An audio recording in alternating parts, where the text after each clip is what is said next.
Hello, I'm Martin Brossman, and I'm excited today to have James Carroll here. We're going to talk about the Big Bad Ball, which is a fundraiser and awareness builder for Hospice of Wake County. It's great to have you here. Thank you. And you're a legend, for you've been part of it since the very beginning.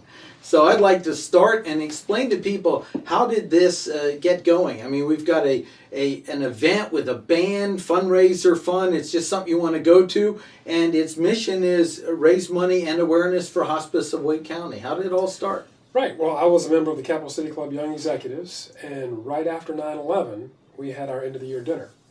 And obviously we were all shaken by what had happened, and we were talking about what could we do besides just have a dinner to glorify ourselves. Let's do something to give things back to the community. So we discussed many options, including a fundraiser for September 11th. Ultimately decided that we'd like to do something that could live on for years and years.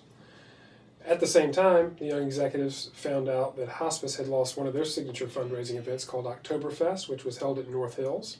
And North Hills was going through a redevelopment at that time. So in communications with Hospice, we determined it was just going to be a perfect fit. So we would have our event to support hospice services.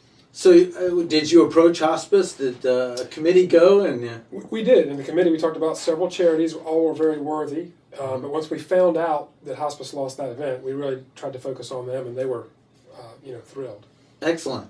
So 10 years, has it been the same all along, or how is it? Talk about the structure. Has it evolved or changed, or we've had the same format. Yeah. We wanted to have a black tie, dressy event, and the Capital City Club has been a great host and a great partner for that event.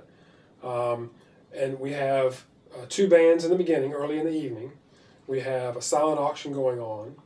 We've got in the middle we'll have a raffle and announcements, and then at the end of the night we close with a little more up-tempo band. Food and drinks everywhere. It's a lot of fun. So it's really kept the same. So the legacy truly has been carrying on for 10 years. We've changed the bands. We've done some things, but the basic format has been the same. That's exciting. Yeah. So I was introduced a few years ago and just was amazed how much fun it was. You know, it's like you don't... It's raising, it's helping a cause, but it's an event you want to go to no matter what. Yeah, we hope to get your money for the cause, but then we hope to keep you coming back because you have a good time. So how can different ways people can help out with the event? Well, people can be corporate sponsors, where they actually sponsor the event. They can do silent auction donations. They can buy tickets to the event.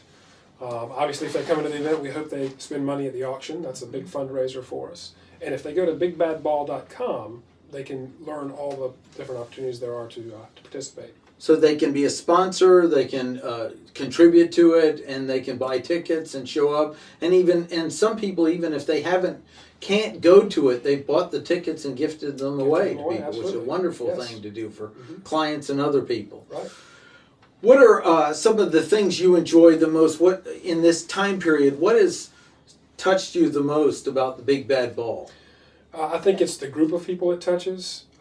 If you look at other hospice fundraisers, they're all terrific, but they generally are to a little bit older donor, people that are more experienced with hospice or know they've been touched recently.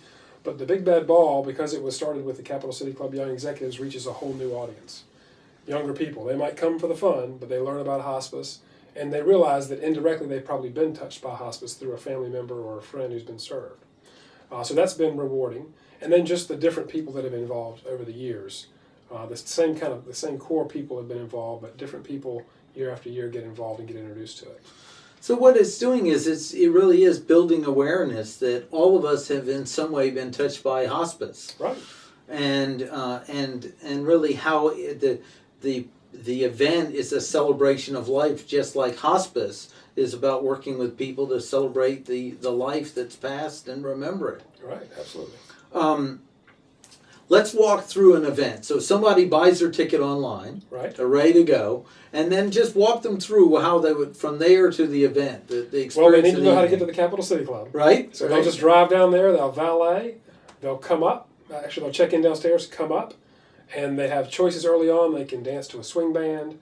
They can go to the silent auction room, which is actually half the club. It's a very large silent auction. Walk through that. We have Bid Pal this year, which is a unique device where they can actually purchase their silent auction items while they're on the dance floor if they want to. There'll be 5 different food stations, 5 different bars all throughout the club. About halfway through the evening, we will finish the first band. We'll close the silent auction. There'll be some announcements about hospice. There'll be some raffles for jewelry and prizes. And then once that ends, we will crank up with a top 40 type band where the party really gets going, and that'll finish out the night.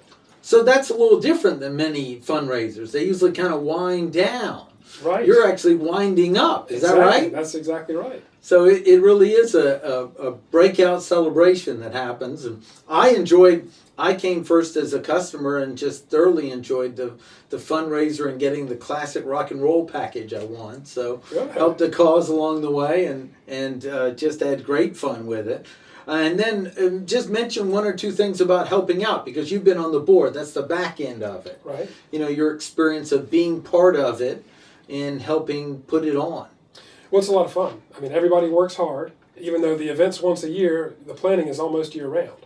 Mm-hmm. So everybody works hard, and everybody has kind of different jobs to do. And if it's somebody that's actively on the committee, or even if it's a corporate sponsor that just wants to help out that evening, you know, we have people helping in all different ways. So if people want to help out in the future, where should they go? Go to bigbadball.com. Mm-hmm. There'll be information about how they can do that and people that they can contact. Exciting. Yeah. Well, James, it's been great to have you here to talk about the legend of the Big Bad Ball and how it's made such a difference and raised a lot of money over the years and awareness of Hospice of Wake County.